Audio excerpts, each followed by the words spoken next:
Hey, welcome back. I'm Lauren Perreault, Principal Broker at 5 Realty in both Oregon and Washington, and I've been doing this for just over 21 years. Before real estate, I had what I'd politely call an engineering brain, and I never really lost it. I'm a geek. I look at market data the way an engineer reads a diagnostic readout, not looking for the exciting spike, but looking for the pattern underneath the noise.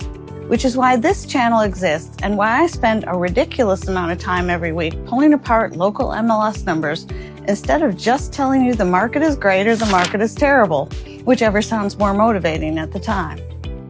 Before we get into the data, I want to explain something I use every week that's worth understanding because it changes how you interpret everything else you hear in real estate commentary.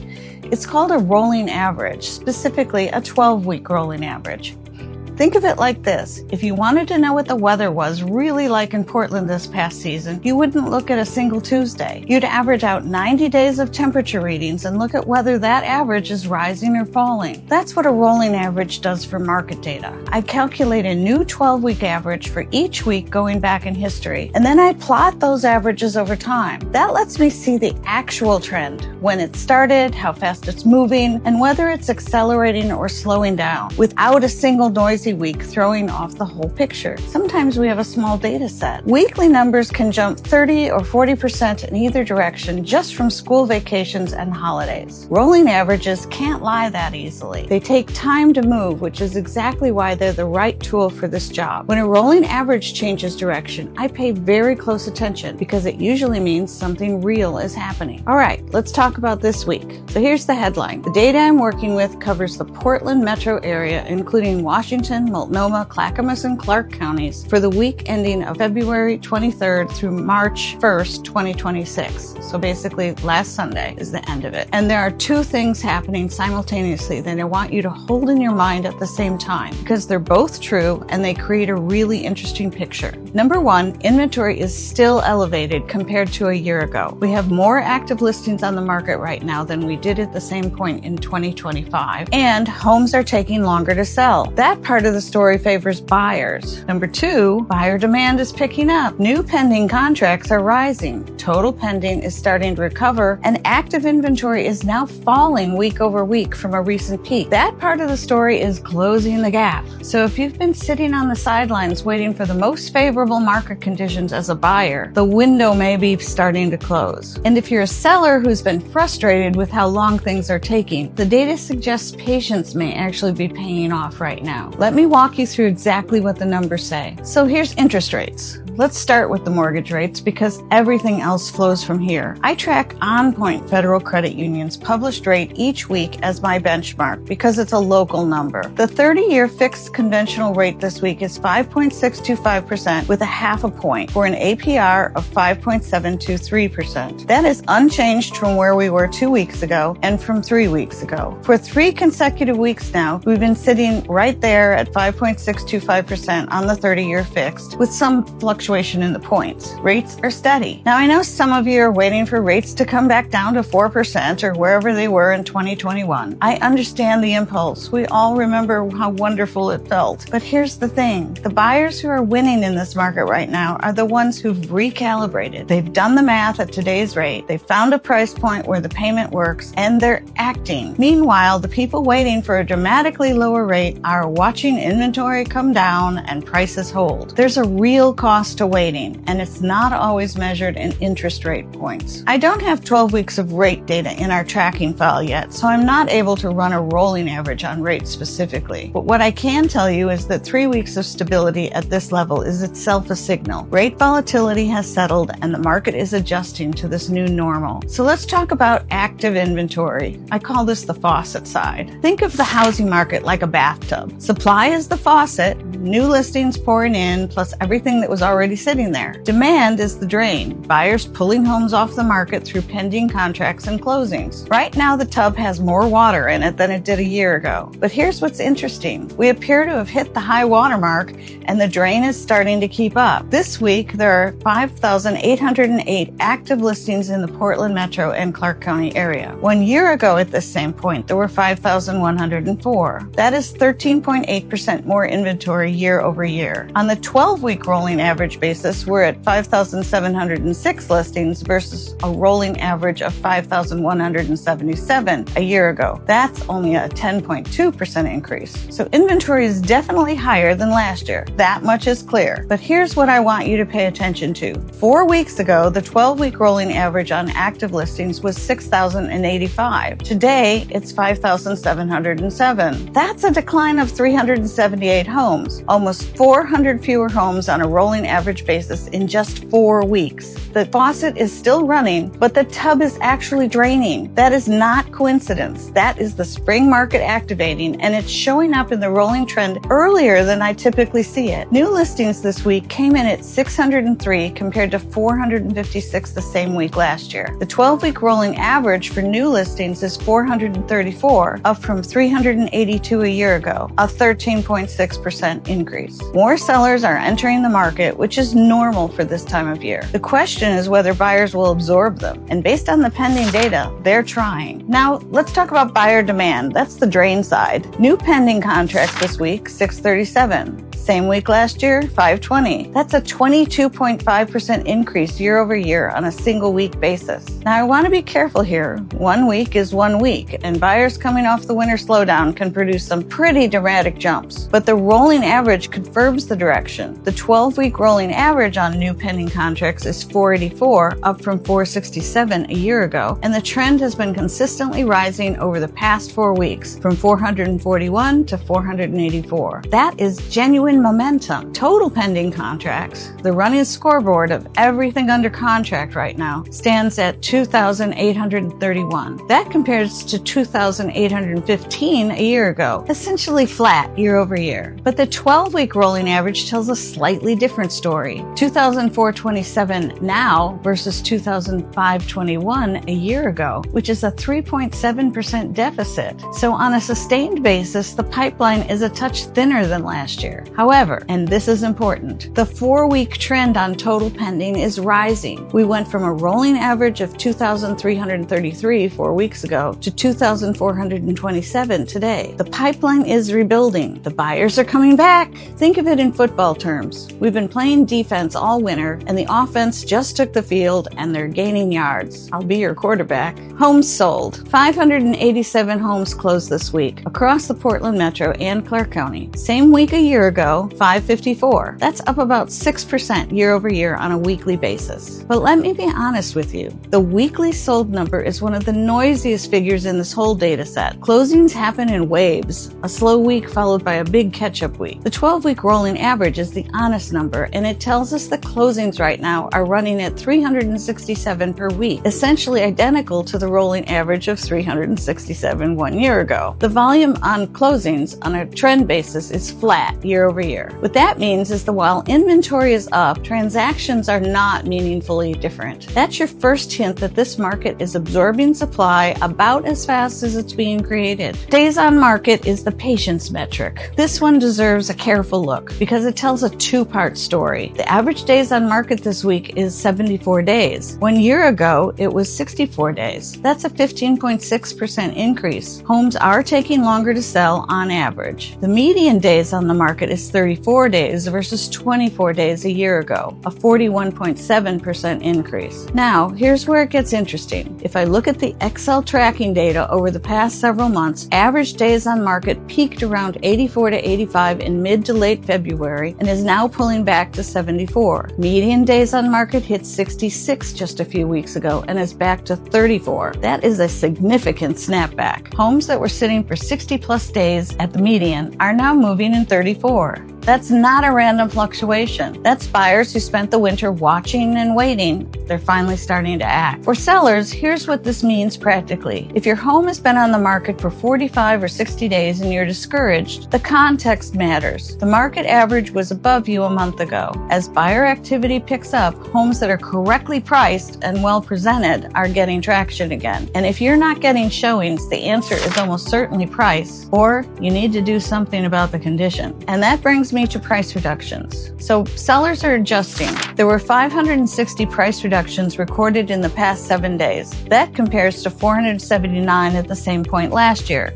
an increase of 16.9%. Of those, 253 were reductions of $15,000 or more. The 12-week rolling average on price reductions is 430 compared to 396 a year ago, up 8.6%. What does this tell us? Sellers who priced aggressively or who entered the market in the fall and winter are now recalibrating. That's not a catastrophe, that's a functioning market. In fact, I'd argue price reductions are the market's immune system. When something is overpriced, the market tells you and you adjust. The number of reductions is elevated compared to last year, but it's not spiraling. It has actually been declining from a peak of around 500 plus on the rolling average that we saw a few months back. The market is finding its equilibrium. For buyers, price reductions mean negotiating leverage. If a home has been on for 45 days and took just $25,000 reduction, the seller has already signaled something. That's your opening. Get over there. So sales to list price ratios are where deals are actually landing. This is one of my favorite data points because it tells you what's actually happening at the negotiating table, not what sellers are asking. The average sale price as a percentage of the asking price is 98.97%. Last year at this time, 99.42%. The median is 99.24% now versus 100.01% a year ago, so they were getting slightly more than asking. That last number deserves a moment. The median sale was closing above list price a year ago. Today, it's just below list price. That's a real shift in negotiating dynamics. It's not dramatic. We're not talking about 10% under list, but the era of the median buyer paying above asking is over in this market, at least for now, unless your home is perfectly presented and perfectly priced. And that has practical implications. Buyers, you have room to negotiate. Not unlimited room, don't get greedy, but room. Sellers, if you're pricing at the top of the range hoping to negotiate down, you need to understand that buyers know they don't have to overbid anymore. The average sale price as a percentage of the original asking price is 95.65% compared to 97.18% last year. That gap from original list to final close is widening slightly. Sellers are pricing higher, then coming down and landing a bit further from where they started. Again, not a collapse, but definitely a recalibration. Let's talk about sale prices, what homes are actually selling for. The average sale price this week is $621,323 compared to $627,429 at the same point last year. So that's a decrease of about 1%. The median sale price is $545,000 compared to $540,000 a year ago, actually up 0.9%. I want to sit with that divergence for a moment because it's telling. The average is being pulled down by a larger number of higher-end homes that are closing at slightly softer prices. The median, the dead center of the market, is actually higher than last year. What that suggests is that the broad middle of the market, the homes that the majority of buyers are competing for in the $450,000 to $650,000 range, is holding its value reasonably well. It's the top end where softness is more pronounced. The full month of February reinforces this. Average sale price in February 2026 was $610,044 on 1,762 sales versus $616,861 on 1,824 sales in February 2025. Prices are down 1.1%, volume down 3.4% year over year. February was softer. That said, we're now seeing the spring transition in the data, and what happens in March and April will be very telling. Months of supply. So this is the big picture balance. When I run the numbers on months of supply, dividing the 12-week rolling average of active listings by the 12-week rolling average of weekly closings and converting to months, we're currently at 3.6 months of supply. 1 year ago, the same calculation yielded 3.3 months. For context, under 3 months is a seller's market. 3 to 6 months is generally considered balanced or transitional, and over 6 months is a buyer's market. We are in a balanced market, leaning slightly toward buyers. We have meaningfully more inventory than the historically tight conditions of 2021 and 2022, when supply was well under 2 months in the market. That was basically because of the pandemic. People desperately wanted to get a house with outside space because they wanted to see their friends. But we're nowhere near the elevated supply levels that characterized 2018 or 2019, which were around 4 to 5 months. This is a market where correctly priced homes in good condition still sell. It's just that the days of every home selling in a bidding war in 72 hours are not where we are right now. So let's talk about bumpables and distress indicators. Bumpable transactions, deals that are under contract but contingent, meaning another buyer can bump the first buyer out if they come in with a clean offer and no contingency to sell their home, currently sit at 80. The 12-week average is around 74, so we're slightly above average, but not alarming. The number of bumpables peaked around 110 to 112 last fall and has been trending down. That's consistent with the overall picture. Fewer contingent, uncertain buyers, more clean offers. A seller doesn't like to accept a contingent offer because they have no idea if those people are priced correctly and if they're going to be reasonable about what offers to accept. So more bumpables means that the market is softer, and now it is getting better. REO and short sale activity, so that's distressed properties. REO stands for real estate owned, meaning owned by the bank. It currently totals 91 active and 97 pending across the market. I track this as an early warning signal for financial stress. The numbers are modest. We're not seeing a wave of distressed inventory building like we did in 2008 and 2009. That's meaningful context for anyone who's waiting for a foreclosure wave before they buy. It's just not in the data right now. So cancellations and expirations. This week brought 116 cancellations and 112 expirations. Cancellations are deals that fell apart. Inspection issues, buyer cold feet, financing failures, or sellers deciding to pull the home. They're tired of it. Expirations are listings where the clock ran out without a sale. Together, these represent a form of friction in the market. The cancellation number this week is elevated. It's the highest we've seen in several weeks. That's worth watching. When cancellations spike, it often means buyer confidence softened, or inspection-related renegotiations are increasing, or both. 1 week isn't a trend, but I'll be watching this closely next week. What this all means for buyers. If you're a buyer, this is the most nuanced buyer environment we've seen in several years. Here's how I'd frame it using the language of my friend Phil M. Jones. The question isn't whether to buy. The question is whether you'd feel more comfortable if you acted before the spring acceleration fully kicks in or after, because the data is suggesting that the window, the period of elevated inventory, modest price concessions, and below list closing ratios is narrowing. Practically, inventory is at 5,808 today, as we said. The 12-week rolling trend shows it declining. New pending contracts are up 22.5% year over year this week. Median days on market dropped from 66 to 34 in a matter of weeks. These are not small signals. Spring is activating.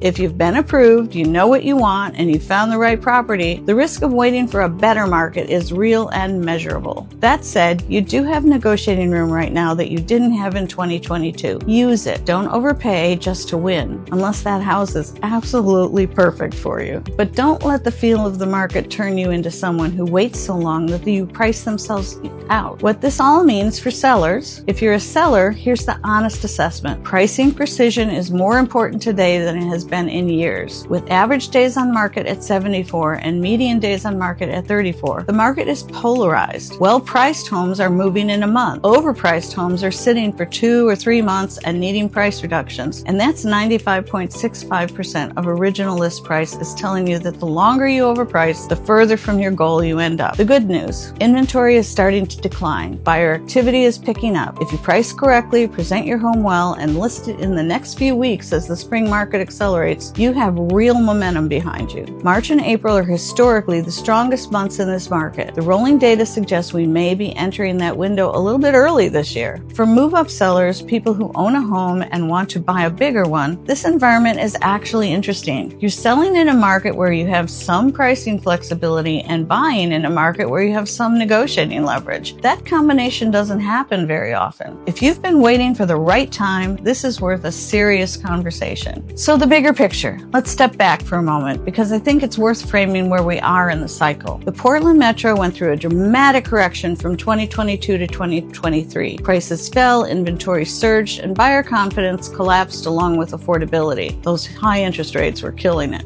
What we've seen since then is a slow, grinding recovery. Inventory came back down through 2023 and into 2024. Price stabilized. And then 2025 brought a second wave of inventory inventory increases as rates stayed elevated and more sellers decided they just couldn't wait any longer. Where we are right now looks like the beginning of another stabilization. Active listings are elevated but declining on the rolling trend. Prices are down slightly year over year on the average, 1%, but the median is up 0.9%. That tells me we're at a floor. Not a rocket launch, but a floor. The distressed inventory indicators aren't flashing, the pending pipeline is building, and rates, while not as low as we had a couple years ago, have been stable for 3 consecutive weeks. Ivy Zellman, one of the most respected independent housing analysts in the country, has long made the case that supply and demographic demand are the 2 variables that matter most over the medium term. On demographics, we have millennials still firmly in their prime home buying years, and the Oregon and Washington population base is not shrinking. On supply, the building pipeline in the Portland metro has not kept up with long-term household formation. That structural undersupply doesn't go away because rates went up. It gets deferred, and deferred demand re-enters the market when conditions shift, which is exactly what we may be watching right now. So let's have a summary. Let me bring it home. The week of February 23rd through March 1st, 2026 in the Portland metro and Clark County, rates are steady at 5.625% with half a point, consecutive weeks of stability. Active inventory is 5,808, up 10.2% on a rolling basis year over year, but declining from its recent peak. New listings are elevated at 603, up 3.6% on a rolling basis. Homes sold came in at 587, flat with last year on a rolling basis. New pending is 637, up 22.5% week over week versus last year, and the rolling average is trending higher. Total pending is rebuilding at 2,831. Average days on market is 74, up from 64 last year, but declining from its recent peak. Median days on market is 34, down sharply from 66 a few weeks ago. Price reductions are elevated at 560 for the week, but the rolling trend is stabilizing. Median sale price is $545,000, up 6.9% year over year. Months of supply on a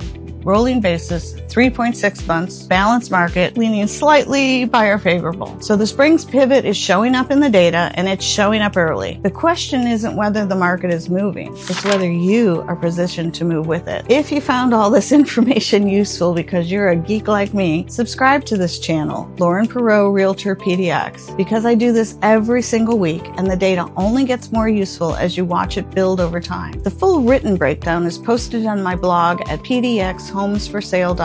If you want to search for active listings, go to pdxhomesforsale.net. That's live MLS data updated daily. If you want to have a real conversation about what this market means for your specific situation, whether you're buying, selling, or just trying to figure out the timing, reach out directly. So you can email me at lauren@pdxhomesforsale.com or call me at 503-683-1885. I answer my own phone. I'll see you next week with the next set of numbers. Stay data driven and please subscribe.